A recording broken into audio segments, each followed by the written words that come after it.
helicopter crash, Mississippi. 3 people dead. So, I've came to a conclusion.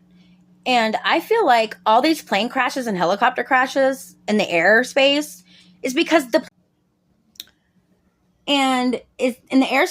because all these planes and helicopters and stuff, if you notice, they're like older than shit. Their systems are not equivalent with like 5G, 4G, the towers, the signals, the radio waves, the frequencies. The aircrafts are not updated. Therefore, it's not going to communicate and they're not going to work right. We need upgraded systems on our aircrafts.